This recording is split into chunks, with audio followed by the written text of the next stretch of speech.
Class good evening to all of you. सबको मेरी आवाज आ रही है? गुड इवनिंग, सबको मेरी आवाज आ रही है? स्टार्ट करें।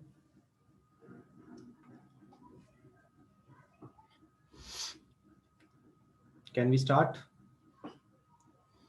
ठीक है, बढ़िया बढ़िया बढ़िया। ये KTG 6 की शीट थी। मैंने कल मैसेज किया था ग्रुप में, तो मैंने आपको बोला था कि आप ये KTG 6 वाली शीट अच्छी तरह से वापस रिवाइज करके आए। आई होप आपने ये शीट अच्छी तरह से रिवाइज कर ली है, क्योंकि इसी शीट के बेसिस पे आज हम कुछ बातें करने वाले हैं। और सिर्फ 2 टॉपिक हमारे बाकी हैं, वो टॉपिक हम खत्म करेंगे, फिर न्यूमेरिकल्स करेंगे और आज ही ये चैप्टर हम खत्म कर सकते हैं। ठीक है, लेट्स सी कैसे होगा। सबसे पहले हमारी जो नजर जानी चाहिए वो इस बात पे जानी चाहिए कि जब हमने ये 4 graphs in the previous lecture, जब हमने चारों के चारों ग्राफ्स देखे, so at the end of the all the graphs हमें एक चीज समझ में आई कि येलो कलर का ग्राफ 5500 केल्विन पे बनाया गया था। ये ब्लू कलर का ग्राफ 5000 केल्विन पे बनाया गया था। Green was on the 4000 kelvin and this purple was on 3000 kelvin. एक बात तो बिल्कुल क्लियर है ये सारे के सारे ग्राफ्स देखने के बाद कि आपकी जो रेडिएशन पावर है जिसके बारे में हम बात कर रहे हैं तब से, the graph is radiation power, है ना? यहाँ पे आपको रेडिएशन पावर दिखाई दे रहा है। ये जो रेडिएशन पावर हम बात कर रहे हैं और ये जो टेम्परेचर हम यहाँ पे बात कर रहे हैं, इनके बीच में कोई ना कोई रिलेशनशिप पक्का है। ठीक है, क्या रिलेशनशिप है हम पढ़ेंगे उसको। और किस में पढ़ेंगे वो रिलेशनशिप हम लोग?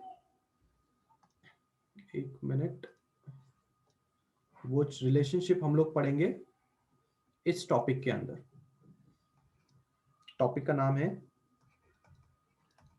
स्टीफन बोल्ट्जमैन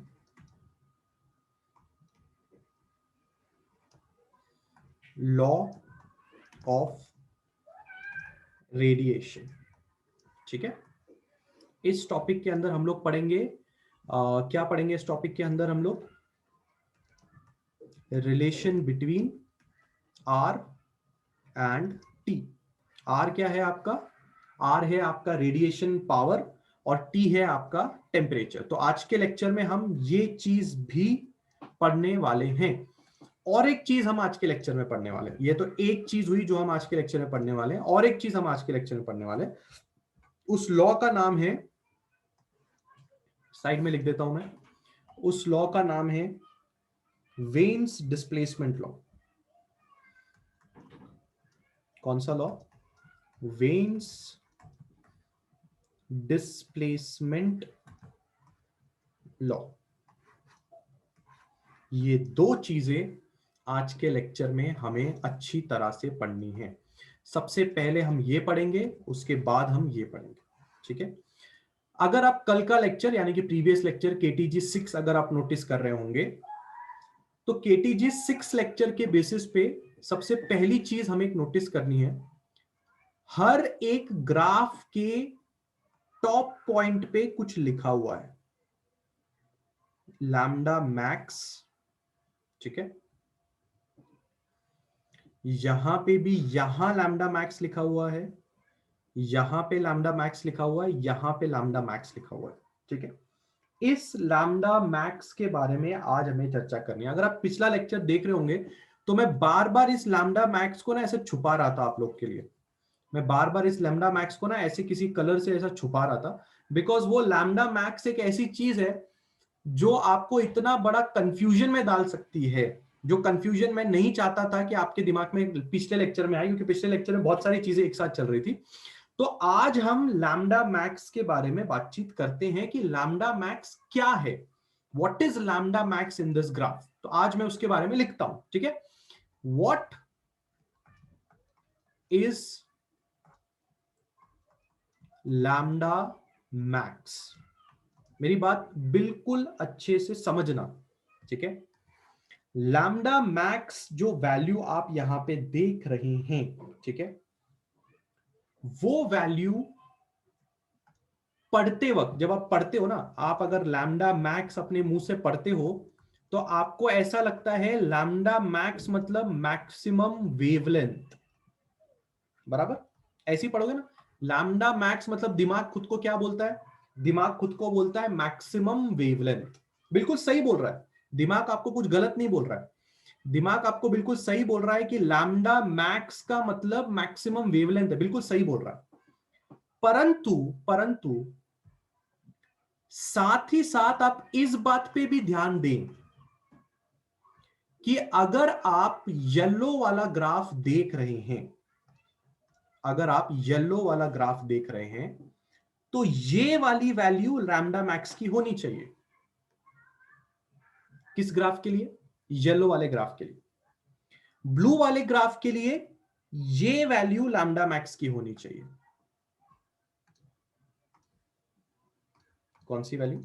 ये वैल्यू ब्लू वाले ग्राफ के लिए, ये वैल्यू रेड वाले ग्राफ के लिए, ये वैल्यू ग्रीन वाले ग्राफ के लिए, और यहां पे कोई वैल्यू होगी पर्पल वाले ग्राफ के लिए। Lambda max is what? Lambda max is maximum wavelength of each graph. Which each graph? Yellow, blue, green and purple. आंखें खोलिए, दिमाग खोलिए और बार बार अपने से कहिए कि क्या है लैम्डा मैक्स। बार बार खुद को बोलना है, क्या है लैम्डा मैक्स? लैम्डा मैक्स है मैक्सिमम वैल्यू ऑफ वेवलेंथ। क्या है lambda max? Maximum value of wavelength हर एक पर्टिकुलर ग्राफ के लिए, हर एक पर्टिकुलर ग्राफ के लिए। ठीक है, चलिए एक काम करते हैं, मैं इन सब चीजों को एक ही ग्राफ में एक जगह पे लेके आता हूं, तो हमें बेटर इस चीज को समझ में आएगा। चार चार अलग अलग ग्राफ देख के भी आपको समझ में आ रहा होगा, उसमें कोई परेशानी तो नहीं है, पर फिर भी एक सिंगल ग्राफ अगर हम लेके आ जाएं तो बेटर हमें समझ में आएगा। ये हमारा सिंगल ग्राफ है यहाँ पे, ठीक है, इसको मैं थोड़ा अच्छे से यहाँ पे रख देता हूं। अब मेरी बात ध्यान से इस सिंगल ग्राफ में समझो, ठीक है। ये देखो, ये एक लैम्डा मैक्स की वैल्यू है, ठीक है, ये और एक लैम्डा मैक्स की वैल्यू है, ये और एक लैम्डा मैक्स की वैल्यू है, ये और एक लैम्डा मैक्स की वैल्यू है, यहां पे कहीं पे, ठीक है। हर एक ग्राफ, हर एक ग्राफ एक पर्टिकुलर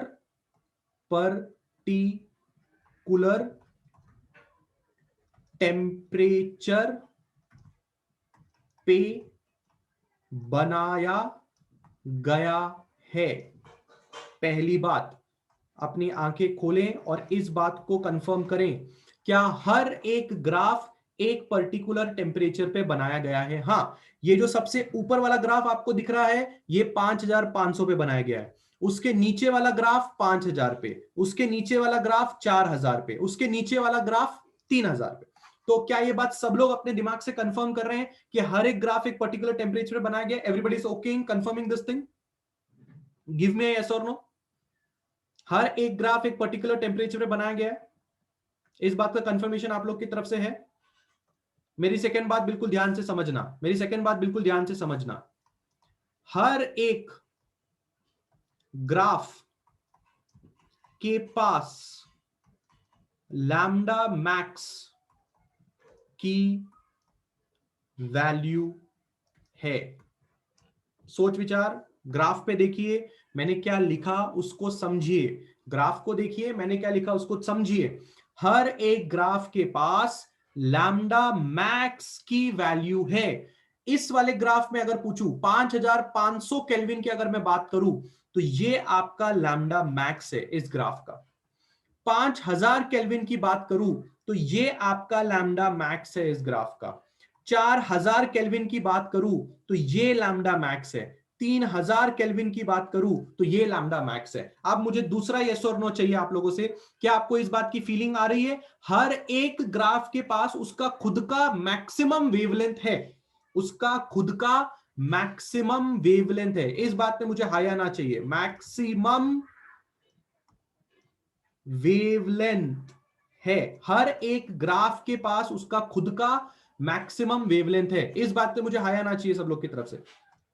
बढ़िया, no doubts in this thing. अब जो मैं अगला सवाल आप लोग से पूछने जा रहा हूं उसको कृपया करके अच्छे से सुनना और फिर मुझे जवाब देना। अच्छे से सुनना और फिर मुझे जवाब देना, ठीक है? Can you tell the relation between lambda max and T? क्या आप लैम्डा मैक्स और टेम्परेचर के बीच में कोई रिलेशनशिप सजेस्ट कर सकते हैं? बोलिए, क्या आपका दिमाग कहता है? रिलेशनशिप मतलब समझ में आता है? डायरेक्टली प्रोपोर्शनल या इनवर्सली प्रोपोर्शनल, क्या लगता है आपको? लैम्डा मैक्स और टेम्परेचर के बीच में आप क्या रिलेशनशिप सजेस्ट करेंगे? डायरेक्टली प्रोपोर्शनल या इनवर्सली प्रोपोर्शनल? मेरा सवाल आई होप सब लोगों ने ध्यान से सुना। हड़बड़ी में जवाब देने की कोशिश ना करें, आराम से पहले ग्राफ को देखें, फिर खुद से 2-3 सवाल पूछें और मुझे जवाब दें कि कैसा आपको क्या लगता है। बोलिए, कम ऑन।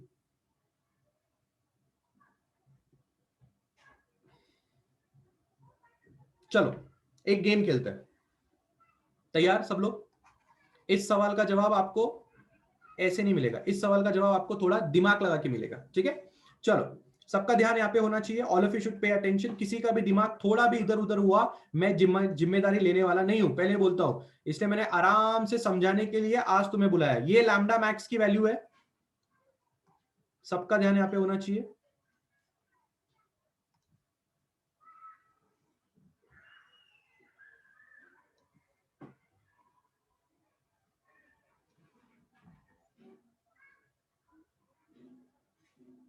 मुझे ऐसा लगता है ये तकरीबन 500 पे आके गिरेगा। इसको अपन डालते हैं ग्रीन कलर में।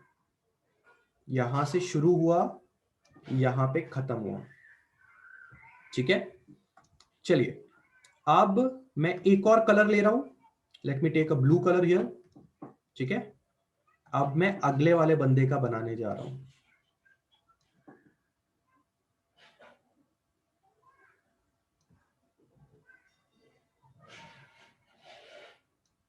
ठीक है, यहां से शुरू हुआ, यहां पे खत्म हुआ, ये है अगला बंदा। चलो, इतने ही दो। क्या सब लोगों को green colour and blue colour साफ साफ दिखाई दे रहा है? ठीक है, सब लोगों को ग्रीन एंड ब्लू कलर। चलो एक और कलर के साथ खेलते हैं, एक और कलर के साथ खेलते हैं। Let me take one more colour, let me take one more colour और मजा आ जाएगा। Let me take one more colour, मजा आ जाएगा। सबका ध्यान यहाँ पे होना चाहिए, ये इधर, ठीक है? इसको मैंने 4000 केल्विन वाले को भी मैंने यहाँ पे इंक्लूड कर दिया। ये है 4000 केल्विन वाला बंदा, ठीक है?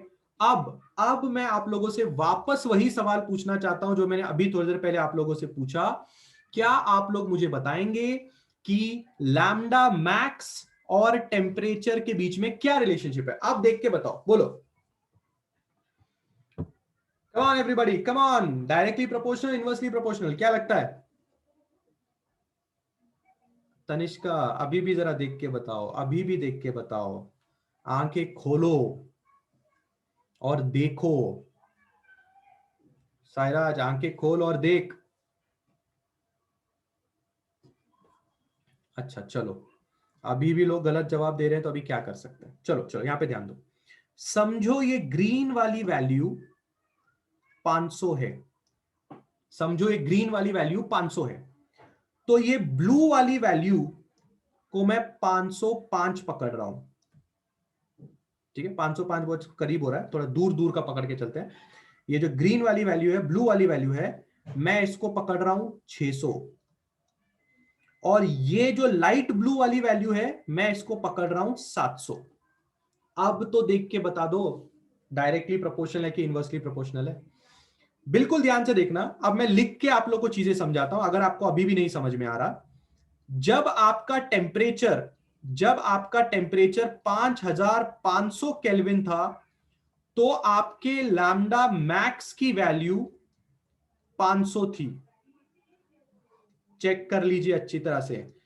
जब आपका टेम्परेचर 5000 केल्विन हो गया, तो आपके लैम्डा मैक्स की वैल्यू 600 हो गई। जब आपका टेम्परेचर 4000 केल्विन के बराबर हो गया, कितना केल्विन हो गया? 4000 केल्विन के बराबर हो गया, तो आपके मैक्सिमम वेवलेंथ की वैल्यू 700 हो गई। इतनी जानकारी देने के बाद आई होप अब आपको समझ में आ गया होगा कि जैसे जैसे टेम्परेचर घट रहा है, वैसे वैसे लैम्डा मैक्स की वैल्यू बढ़ते जा रही है। लैम्डा मैक्स एक पर्टिकुलर ग्राफ का मैक्सिमम वैल्यू है, एक पर्टिकुलर ग्राफ का मैक्सिमम वैल्यू है। ठीक है, तो जैसे जैसे टेम्परेचर बढ़ता है, एक पर्टिकुलर ग्राफ का मैक्सिमम वेवलेंथ का वैल्यू, जैसे जैसे टेम्परेचर घटता है वैसे ग्राफ के मैक्सिमम वेवलेंथ की वैल्यू बढ़ती जाती है, और इसी चीज को हम बोलते हैं veins. Veins, WIEN veins displacement law. यही है आपका वेन्स डिस्प्लेसमेंट लॉ। मैंने यहां पे कहा आज हम दो चीजें पढ़ने वाले हैं। एक हम पढ़ने वाले हैं Stefan's Boltzmann law of radiation, और दूसरा मैंने आपको यहां पे लिख के दिया, हम पढ़ने वाले वेन्स डिस्प्लेसमेंट लॉ। तो वही है वेन्स डिस्प्लेसमेंट लॉ। क्या है वेन्स डिस्प्लेसमेंट लॉ? बिल्कुल ध्यान से देखिए, बिल्कुल ध्यान से समझना है वेन्स डिस्प्लेसमेंट लॉ क्या है।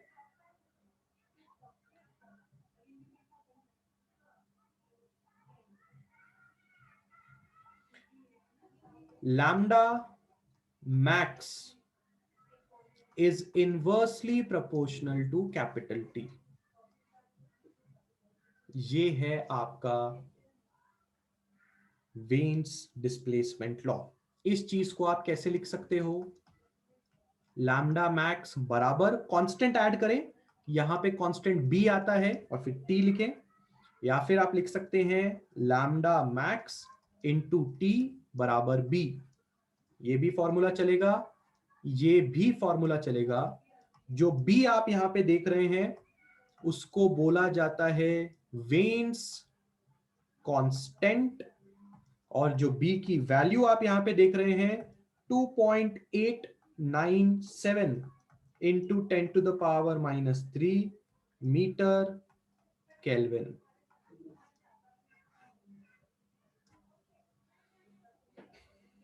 समझा?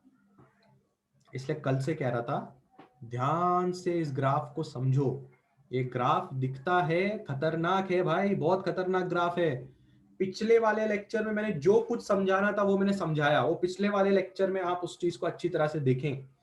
ठीक है, इस वाले लेक्चर में हम वेन्स डिस्प्लेसमेंट लॉ की बात कर रहे हैं। ठीक है ना? एक ग्राफ की जो मैक्सिमम वेवलेंथ होगी, एक ग्राफ की जो मैक्सिमम वेवलेंथ होगी, उसका और टेम्परेचर का क्या लेना देना है, हम उसके बारे में बात कर रहे हैं।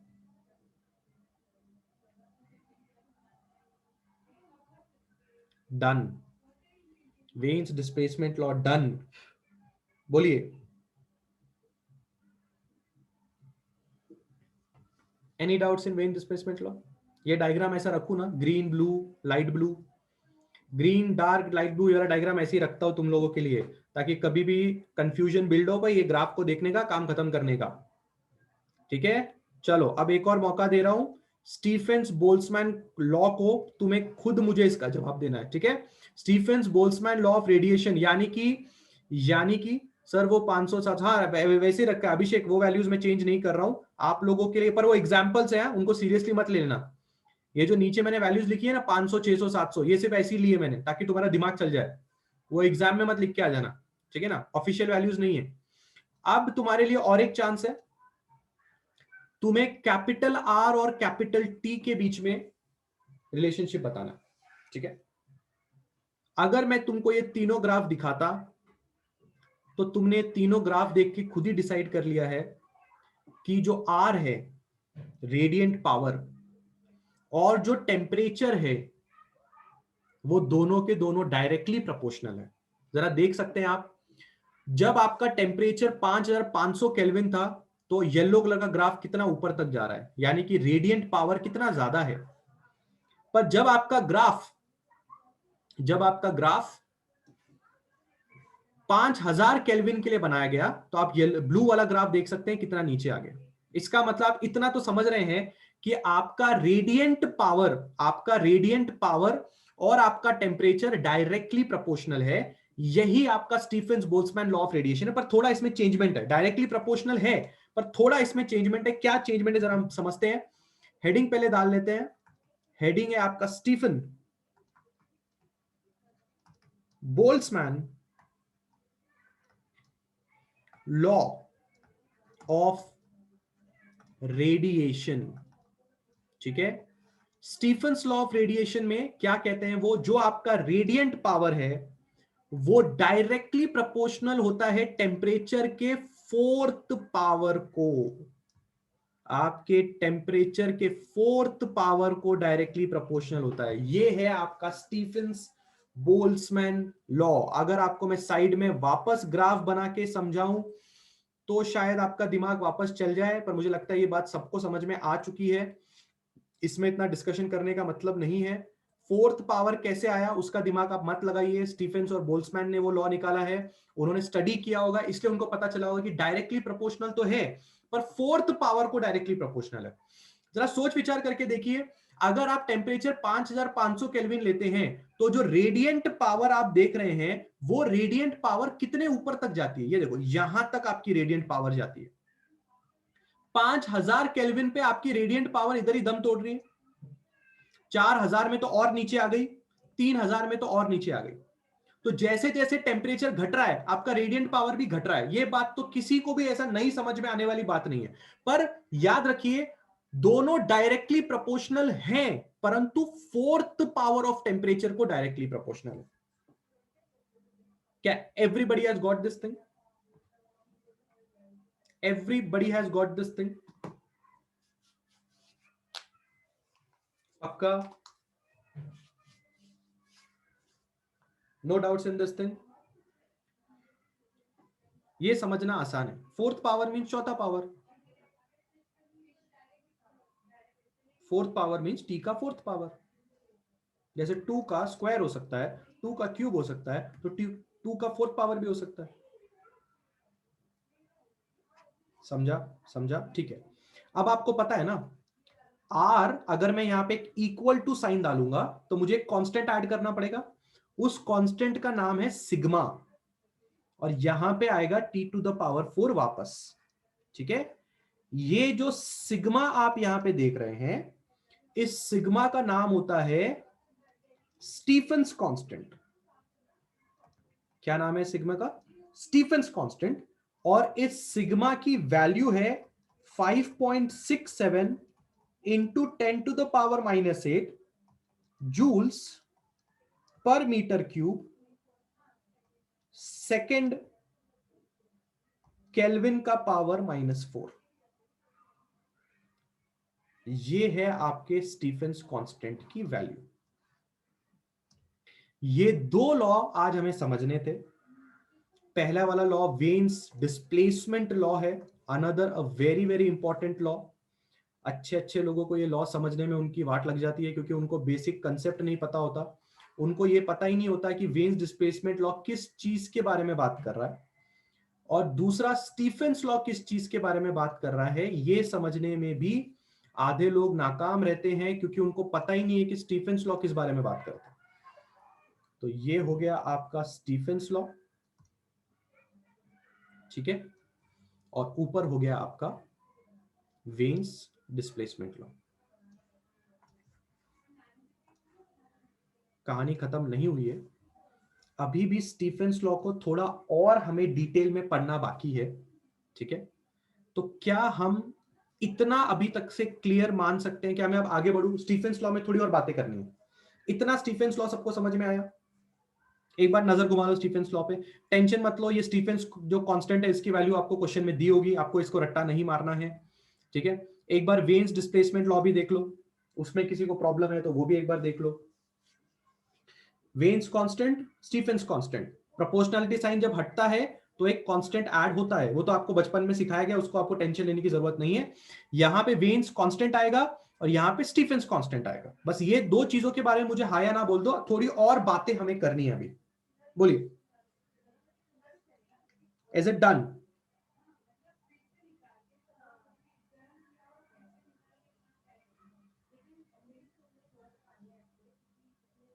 ठीक है, चलो बढ़िया।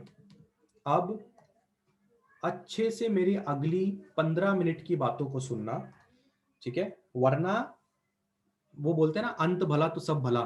अगला 15 मिनट तुम्हारे लिए बहुत इंपॉर्टेंट रहेगा, दिमाग का दही हो जाएगा पर बहुत इंपॉर्टेंट रहेगा। और जितनी नॉलेज अभी तक से तुमने केटीजी में इकट्ठा की है, सारी की सारी नॉलेज अब यहां पे लगने वाली है। स्टीफेंस कांस्टेंट में हमें क्या पता चला? स्टीफेंस कांस्टेंट में हमें पता चला कि जो आर होगा वो sigma T to the power 4 के बराबर होगा। मैंने सवाल पूछा आर क्या है? आर होता है रेडियंट पावर। फिर मैंने सवाल पूछा रेडियंट पावर क्या होता है? रेडियंट पावर होता है कितना हीट वो एमिट करता है per unit area per unit time. इसको आप रेडियंट पावर बोलते हैं, अगर आप याद करेंगे। ठीक है, तो यहां से हमारे पास एक नया फॉर्मूला बन गया भाई। अब नया फॉर्मूला बन गया तो लिखना तो बनता है। क्या नया फॉर्मूला बन गया? Q अपॉन AT बराबर sigma T to the power 4। अलग कलर में लिखा, बात इतनी समझ में आ रही होगी। अब आगे बढ़ते हैं, ठीक है। मैं पूछूंगा नहीं हाँ या ना, because radiant power Q upon AT होता है, हमने पिछले लेक्चर में पढ़ रखा है। बस R की जगह पे Q बाई AT लिखा और Q बाई AT बराबर sigma T to the power 4 हो गया, काम खत्म हो गई। ठीक है बात। अब मेरी बात बिल्कुल ध्यान से समझना, कुछ चीजें हैं जो हमें अच्छी तरह से दिमाग में रखनी है। रेडियंट पावर जैसी चीज हम एक्चुअल में बात करते हैं दो लोगों के रिस्पेक्ट में। रेडियंट पावर हम लिख सकते हैं एक ऑर्डिनरी बॉडी का, और रेडियंट पावर हम लिख सकते हैं एक ब्लैक बॉडी का। ठीक है, सवाल ये उठता है कि ऑर्डिनरी बॉडी और ब्लैक बॉडी में फर्क किस चीज का है? ऑर्डिनरी बॉडी जो एमिशन आपको देगी, ऑर्डिनरी बॉडी का जो कोएफिशिएंट ऑफ एमिशन होगा और जो ब्लैक बॉडी का कोएफिशिएंट ऑफ एमिशन होगा, उसमें फर्क होगा। ब्लैक बॉडी का कोएफिशिएंट ऑफ एमिशन 1 होता है और ऑर्डिनरी बॉडी का कोएफिशिएंट ऑफ एमिशन 1 नहीं होता है। ये बात आप पहले से ही जानते हैं। ठीक है, अगर किसी के दिमाग में अब ये सवाल आ रहा है कि सर कोएफिशिएंट ऑफ एमिशन क्या होता है, तो कोएफिशिएंट ऑफ एमिशन होता है R अपॉन RB। परसेंटाइल वाला एक लेक्चर लिया था जिसमें आपको यह समझाया था कि भाई हम Q कोएफिशिएंट ऑफ एमिशन की बातें with respect to black body करेंगे। ठीक है, अब आपके दिमाग में एक सवाल आ सकता है कि सर ठीक है, आपने ये बताया कि रेडियंट पावर का ये फॉर्मूला है, आपने ये बोला कि रेडियंट पावर की जगह पे R की जगह पे मैं Q बाई AT लिख सकता हूं, फिर आपने बोला रेडियंट पावर एक ऑर्डिनरी बॉडी का हो सकता है और रेडियंट पावर एक ब्लैक बॉडी का हो सकता है। बिल्कुल सही सर, पर सर एक बात बताओ कि आप यहां पे कोएफिशिएंट ऑफ एमिशन की बातें क्यों कर रहे हो? Why are we talking about E in Stephen's law? भूलिए मत, आप स्टीफेंस लॉ पढ़ रहे हैं अभी तक से। ये जो लॉ आपके सामने पेश किया गया है, ये लॉ स्टीफेंस लॉ है। ठीक है, सवाल ये पूछा जा रहा है दिमाग में कि आप स्टीफेंस लॉ पढ़ाते हुए आप क्यों कोएफिशिएंट ऑफ एमिशन की बातें यहां पे कर रहे हैं? बहुत ही आसान सा क्वेश्चन है, पर जवाब आपको समझना पड़ेगा।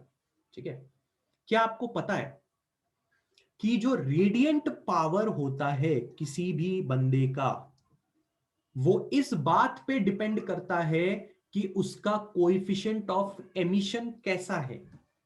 क्या बोला मैंने, क्या बोला मैंने? Radiant power depends on E. Radiant power किस पे डिपेंड करता है?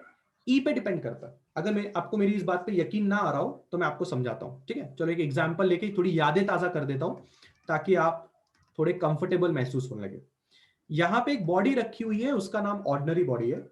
यहां पे एक बॉडी रखी हुई है, उसका नाम ब्लैक बॉडी, ठीक है? इस ऑर्डिनरी बॉडी को हमने 10 जूल्स ऑफ हीट दिया, इस ब्लैक बॉडी को भी हमने 10 जूल्स ऑफ हीट दिया। तो आपको पता होगा कि ऑर्डिनरी बॉडी का कोएफिशिएंट ऑफ एब्जॉर्प्शन 1 के बराबर नहीं होता और ब्लैक बॉडी का कोएफिशिएंट ऑफ एब्जॉर्प्शन 1 के बराबर होता है। तो आपको ये बात आसानी से पता होगी कि ब्लैक बॉडी ने वो सारी की सारी हीट जो उसको दी गई है वो उसने पूरी की पूरी एब्जॉर्ब कर ली होगी, और ऑर्डिनरी बॉडी ने जो उसको हीट दी होगी वो डिपेंड करता है कि उसका कोएफिशिएंट ऑफ एब्जॉर्प्शन कैसा है। उस मुकाबले समझो उसका कोएफिशिएंट ऑफ एब्जॉर्प्शन 70% का है। इसका मतलब जो उसको लाइट दी गई, जो उसको इंसिडेंट रेडिएशन दी गई, उसमें से सिर्फ 70% उस भाई ने एब्जॉर्ब किया, बाकी का या तो ट्रांसमिट हो गया या तो रिफ्लेक्ट हो गया। ठीक है सर, यहां तक हमें बढ़िया समझ में आया। इसके बाद क्या सर? अब अगर मैं आपसे बोलूं, अब अगर मैं आपसे बोलूं कि रेडिएंट पावर ऑर्डिनरी बॉडी का और रेडिएंट पावर ब्लैक बॉडी का, इन दोनों में से कौन बंदा ज्यादा रेडिएशन को एमिट करेगा, तो आप डायरेक्टली देख के जवाब बोल सकते हो कि सर ब्लैक बॉडी का रेडिएंट पावर ऑर्डिनरी बॉडी से रेडिएंट की पावर से ज्यादा होगा। पर क्यों? ऐसा क्या है कि ब्लैक बॉडी का रेडिएशन पावर ऑर्डिनरी बॉडी के रेडिएशन पावर से ज्यादा होगा? ऐसा आपने क्यों बोला? स्टोरी ये है कि जब कोई बंदा एब्जॉर्प्शन ज्यादा करता है तो एब्जॉर्प्शन ज्यादा करने की वजह से वो बंदा एमिशन भी ज्यादा करता है। सिर्फ इतनी सी बात है। अगर कोई बंदा एब्जॉर्प्शन ज्यादा करता है तो वो बंदा एमिशन भी ज्यादा करता है। सिंपल सी बात है। अगर आप यहां पे देखेंगे तो अगर ब्लैक बॉडी का कोएफिशिएंट ऑफ एब्जॉर्प्शन 1 है तो उसका कोएफिशिएंट ऑफ एमिशन भी 1 है, और अगर इस बंदे का coefficient of absorption not equal to 1 है तो इसका कोएफिशिएंट ऑफ एमिशन भी नॉट इक्वल टू 1 है। और क्या आप जानते हैं, ज्यादा एमिशन करने का मतलब उस बंदे का रेडिएंट पावर भी ज्यादा माना जाएगा। सिंपल सी बात है कि नहीं? पूरी की पूरी स्टोरी मैंने आपके दिमाग में फ्लैशबैक में लेके आ गया कि यार मैंने एक ऑर्डिनरी बॉडी को 10 जूल दिया, उस भाई ने सिर्फ 70% एब्जॉर्ब किया। तो कॉमन सेंस वाली बात है, अगर 70% एब्जॉर्ब किया तो 70% के हिसाब में ही एमिट करेगा, मतलब उसका रेडिएंट पावर तो कम होगा ऑर्डिनरी बॉडी का। ब्लैक बॉडी ने 10 का 10 जूल एब्जॉर्ब कर लिया तो अब भाई उसका रेडिएंट पावर भी ज्यादा होगा, वो ज्यादा एमिट करेगा। बोलो बोलो, क्या रेडिएंट पावर एमिशन पे डिपेंड करता है? रेडिएंट पावर एमिशन पे डिपेंड करता है क्या? Radiant power depends on E. Coefficient of emission का इंपॉर्टेंस है या नहीं है? है ना? है ना? ठीक है। So now we have understood that E and R are related। आपको समझ में आया कि E यानी कि कोएफिशिएंट ऑफ एमिशन और R यानी कि रेडिएंट पावर एक दूसरे के साथ रिलेटेड है। जिस बंदे का E बढ़िया उस बंदे का R भी बढ़िया। सिंपल सी बात समझ में आ रही? Let's include E in Stefan's law. जरा E को स्टीफेंस लॉ में इंक्लूड करके देखते हैं। कैसे इंक्लूड करोगे? We know that R is sigma t to the power 4, हमें ये पता है. Now we can write Stephen's law as R बराबर E sigma t to the power 4. यहां से लॉ ये कैसे बन गया? क्या आपको समझ में आया कि हमने स्टीफेंस लॉ में ई को क्यों इंक्लूड किया? फर्क पड़ता है, रेडियंट पावर और ई का लेना देना है, रेडियंट पावर और ई का लेना देना है, तो हमें इस फॉर्मूले में ई को इंक्लूड करना पड़ेगा, हमें इस फॉर्मूले में ई को इंक्लूड करना पड़ेगा. वरना अगर आपने ई को इंक्लूड नहीं किया तो आपका क्या नुकसान होगा, जरा मैं सोच के बताता हूं. लेट्स टेक एन एग्जांपल, और मैं आपको अब यह समझाता हूं कि अगर आपने फॉर्मूले में ई को इंक्लूड नहीं किया तो आपको कैसे धोखा मिलेगा. मैं आपको समझाता हूं. ये देखिए, यहां पे है ऑर्डिनरी बॉडी. ये ऑर्डिनरी बॉडी का जो टेम्परेचर आप देख रहे हैं, ये ऑर्डिनरी बॉडी का टेम्परेचर है, समझो 5000 केल्विन. ठीक है, ये यहां पे टेम्परेचर मैंने रख दिया T1 5000 केल्विन. यहां पे है ब्लैक बॉडी, इसका भी टेम्परेचर है 5000 केल्विन. ठीक है, अब आप मुझे बताएंगे इस बंदे का रेडिएंट पावर ऑर्डिनरी बॉडी का और इस बंदे का रेडिएंट पावर ब्लैक बॉडी का सेम होगा कि सेम नहीं होगा? क्या लगता है आपको? दोनों का टेम्परेचर एग्जैक्टली सेम है, बताओ बताओ. दोनों का टेम्परेचर एग्जैक्टली सेम है, क्या दोनों का रेडिएंट पावर बराबर होगा? क्या दोनों का रेडिएंट पावर बराबर होगा? क्या लगता है आपको? दोनों का टेम्परेचर सेम है, क्या दोनों का रेडिएंट पावर बराबर होगा? दोनों का रेडिएंट पावर बराबर नहीं होगा. आप अभी तक से टॉपिक को नहीं समझ पा रहे हैं. टेम्परेचर सेम होना, क्या उतनी ही बात काफी है कि एमिसिविटी, कोएफिशिएंट ऑफ एमिशन भी कुछ रोल प्ले करता है? अरे भाई, तुमने कितना एमिशन करने की ताकत रखते हो वो भी तो इंपॉर्टेंट है. सिर्फ टेम्परेचर पे पूरा गेम नहीं घूमता, ये बात समझनी है आपको. टेम्परेचर पे पूरा का पूरा गेम नहीं घूमता. रेडिएंट पावर टेम्परेचर पे तो डिपेंड करता ही है, साथ ही साथ कोएफिशिएंट ऑफ एमिशन पे भी डिपेंड करता है.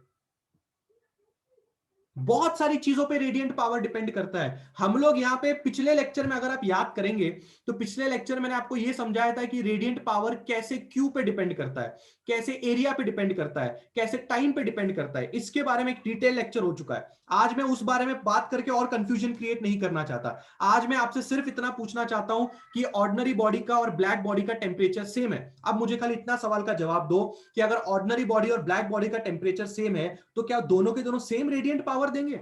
अगर ऐसा हो गया तो क्या फर्क है फिर ऑर्डिनरी बॉडी और ब्लैक बॉडी में भी? फिर तो ब्लैक बॉडी को इतना भाव क्यों दिया तुम लोग ने? पिछले 4 लेक्चर से ब्लैक बॉडी के गाने क्यों गा रहे हो तुम? नहीं होगा सेम. अच्छा, किसका रेडिएंट पावर ज्यादा होगा? ऑब्वियस सी बात है, ब्लैक बॉडी का रेडिएंट पावर ज्यादा होगा, क्योंकि डिसाइडिंग फैक्टर यहां पे टेम्परेचर नहीं है. The deciding factor is not the temperature. The deciding factor is the coefficient of emission. The deciding factor is the coefficient of emission. बोलिए बोलिए बोलिए, बात समझ में आ रही है? बात समझ में आ रही है? क्या आपको समझा कि हमने स्टीफेंस लॉ कैसे बदल के, now we can write the Stefan's law is R is equal to E sigma T to the power 4. पहले स्टीफेंस लॉ क्या था? सिर्फ sigma T to the power 4 था. सिर्फ sigma T to the power 4 was the Stefan's law. और मैंने यहां पे एक सवाल भी पूछा, why are we talking about E in the Stefan's law? हम लोग E की बातें क्यों कर रहे हैं स्टीफेंस लॉ में? क्योंकि भाई रेडिएंट पावर E पे डिपेंड करता है, और स्टीफेंस लॉ में तुम रेडिएंट पावर के गाने गा रहे हो. और तुम दुनिया को जाके क्या बोल रहे हो? तुम दुनिया को जाके बोल रहे हो कि रेडिएंट पावर जो होता है वो T टू द पावर 4 के डायरेक्टली प्रोपोर्शनल होता है. अरे तुमने ये सही बोला, पर तुमने दुनिया को आधी नॉलेज दी है, अधूरी नॉलेज है ये. And half knowledge is a dangerous knowledge. कल को कोई बंदा उठ के आएगा, वो बोलेगा कि मेरे पास एक बॉडी है, हम लोग ओके, उसका नाम ऑर्डिनरी बॉडी है। मैंने कहा ओके। मेरे पास और एक बॉडी है, मैंने कहा ओके, उसका नाम ब्लैक बॉडी है। मैंने कहा ओके। बोला दोनों का टेम्परेचर सेम है। मैंने कहा क्या बात है, पर उसने बोला दोनों का रेडिएंट पावर सेम नहीं है। मैंने कहा ऐसे कैसे हो गया? वो बोला स्टीफेंस लॉ में, तुम गला फाड़ फाड़ के चिल्ला रहे तुम स्टीफेंस लॉ में कि radiant power is directly proportional to T to the power 4। तुमने तो गला फाड़ फाड़ के चिल्लाया था। ऑर्डिनरी बॉडी का टेम्परेचर और ब्लैक बॉडी का टेम्परेचर अगर सेम है तो स्टीफेंस लॉ के हिसाब से दोनों का रेडिएंट पावर भी सेम आना चाहिए। पर मैंने कैलकुलेट किया, ये बॉडी कम रेडिएट कर रही है, ये बॉडी ज्यादा रेडिएट कर रही है। ऐसे कैसे हो गया? तब स्टीफेंस लॉ कमजोर पड़ जाएगा, क्योंकि स्टीफेंस लॉ में एक आधी नॉलेज दी गई। पूरी नॉलेज ये है कि भाई कोएफिशिएंट ऑफ एमिशन के बारे में भी सोचो। बोलिए बोलिए बोलिए, क्या आपको चीजें समझ में आ रही हैं? बढ़िया।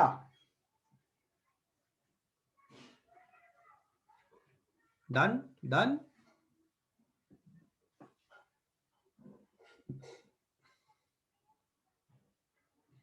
बहुत ही बढ़िया, बहुत ही बढ़िया। अभी स्टीफेंस लॉ खत्म नहीं हुआ है, अभी स्टीफेंस लॉ का सब एक पर्टिकुलर भाग हुआ है, एक पर्टिकुलर भाग हुआ। ठीक है।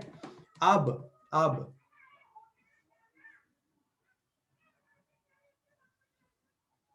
हाँ अभिषेक, आप अगर ब्लैक बॉडी के हिसाब से स्टीफेंस लॉ लिखना चाहते हैं, अभी हमारा final formula for Stefan's law क्या हो गया? R बराबर E sigma T to the power 4 बराबर। अगर आप यही फॉर्मूला फॉर ब्लैक बॉडी लिखना चाहते हैं, अगर आप यही फॉर्मूला फॉर ब्लैक बॉडी लिखना चाहते हैं, तो R बराबर sigma T to the power 4 हो जाएगा, क्योंकि E की वैल्यू 1 होती है ब्लैक बॉडी की। पर E की वैल्यू सब लोग के लिए थोड़ी 1 होती है, ऑर्डिनरी बॉडी के लिए थोड़ी 1 होती है। इसलिए ये फॉर्मूला याद रखो, बेसिक याद रखना ज्यादा जरूरी है। ब्लैक बॉडी या ordinary body depends on the question. जैसे बोलेगा for black body right the Stefan's law, हम ई की जगह पे 1 पुट करेंगे, फॉर्मूला हाजिर। समझा Abhishek? I hope you got the point. अब मेरा अगला चीज ध्यान से समझना, अगली चीज तो और खतरनाक है, बिल्कुल ध्यान से समझना। वेरी वेरी खतरनाक,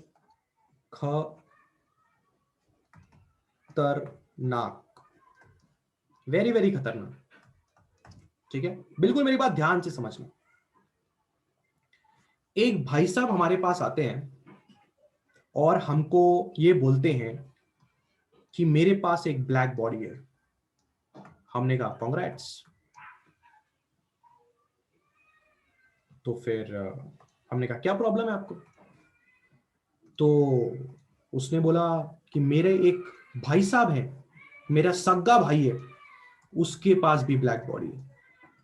हमने कहा कांग्रेट्स, घर में दो दो ब्लैक बॉडी, और क्या चाहिए, अमीर हो तुम तो। बोले नहीं प्रॉब्लम है। बोले क्या प्रॉब्लम है? उसने कहा कि मेरे भाई की ब्लैक बॉडी और मेरी ब्लैक बॉडी का जो डायमेंशन है वो सेम है, डायमेंशन सेम है। तो हमने कहा और क्या चाहिए तुमको? ऐसा स्टोरी सुना रहे जैसे सस्पेंस है कुछ। हाँ, एक तो तुम्हारे घर में दो दो ब्लैक बॉडी है, हाँ, तुम्हारे दोनों ब्लैक बॉडी के डायमेंशन सेम है, लिखना पड़ेगा। तुम जो बात कर रहे हो लिख लेते हैं हम, ठीक है? आप मिडल में लिखेंगे डायमेंशंस आर सेम। बहुत ही बढ़िया, दोनों का डायमेंशन सेम है, मतलब लेंथ ब्रेथ एरिया बीरिया सब सेम, एकदम सेम है दोनों का डायमेंशन, मतलब बहुत ही बढ़िया। और कंप्लेन करने कौन आया? हमारे से बातचीत कौन कर रहा है? हमारे साथ बातचीत कर रहे हैं ये, इनका नाम है भाई 1 और इनका नाम है भाई 2। भाई 1 भाई 2 के बारे में बात कर रहे हैं हमारे पास आके। तो हमने कहा यार तुम्हें किस बात की प्रॉब्लम है? तुम्हारे घर में एक तो दो दो ब्लैक बॉडी है, तुम्हारे दोनों ब्लैक बॉडी का डायमेंशन भी सेम है, अब किस बात की तकलीफ है तुम्हें? तो उसने कहा कि यार हमने जो रेडिएंट पावर निकाला, भाई 1 ने अपना रेडिएंट पावर निकाला, मतलब अपनी ब्लैक बॉडी का उसने रेडिएंट पावर निकाला, और उसने एक दिन भाई 2 के ब्लैक बॉडी का रेडिएंट पावर देखा। तो उसको पता चला कि भाई 1 का रेडियंट पावर और भाई 2 का रेडियंट पावर बराबर नहीं है। उसको पता चला कि रेडियंट पावर जो उसके भाई की ब्लैक बॉडी है, उसका रेडियंट पावर उसकी खुद की ब्लैक बॉडी से ज्यादा है। Just an example. इंपॉर्टेंट ये है कि दोनों ब्लैक बॉडी का रेडियंट पावर बराबर नहीं था। अब एज अ स्टूडेंट और मैं एज अ टीचर, हम लोग जरा हमने क्या पढ़ा जरा ध्यान से समझते हैं। अगर ऐसा होता कि ये बॉडी एक ब्लैक बॉडी ना होके एक ऑर्डिनरी बॉडी होती और ये बॉडी एक ब्लैक बॉडी होती, और कोई आके हमसे ये कहता कि मेरे घर में एक ऑर्डिनरी बॉडी है और मेरे भाई के पास एक ब्लैक बॉडी है, दोनों का डायमेंशन सेम है, दोनों का टेम्परेचर सेम है, सब कुछ सेम है, पर फिर भी हमारा रेडियंट पावर सेम नहीं है, तो हम लोग बोलते थे अरे पागल, तेरे पास ऑर्डिनरी बॉडी है, उसके पास ब्लैक बॉडी है, ब्लैक बॉडी का रेडियंट पावर ज्यादा ही होता है, ऑर्डिनरी बॉडी का रेडियंट पावर कम होता है। तो बोले ऐसा क्यों, दोनों का डायमेंशन तो सेम है, दोनों का टेम्परेचर भी सेम है।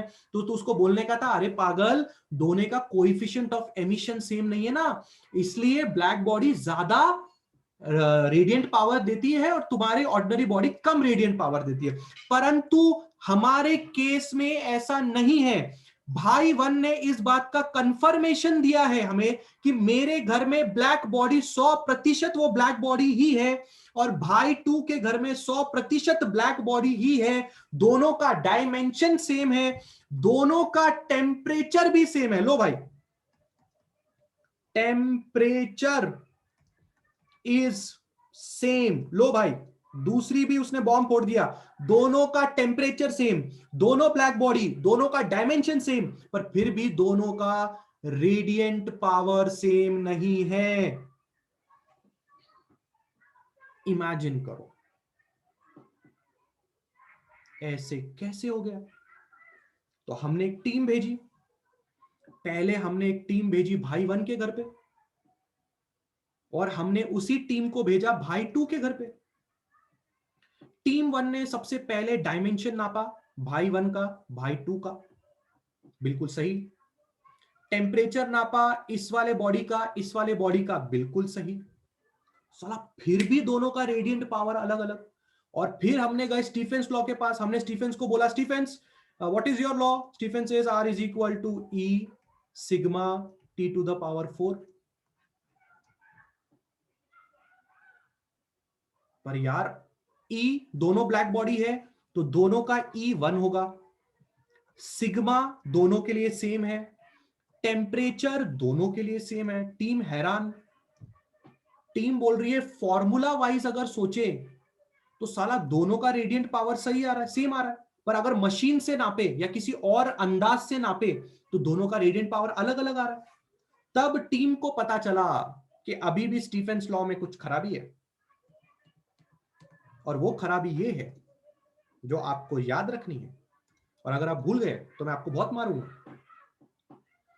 We have to consider the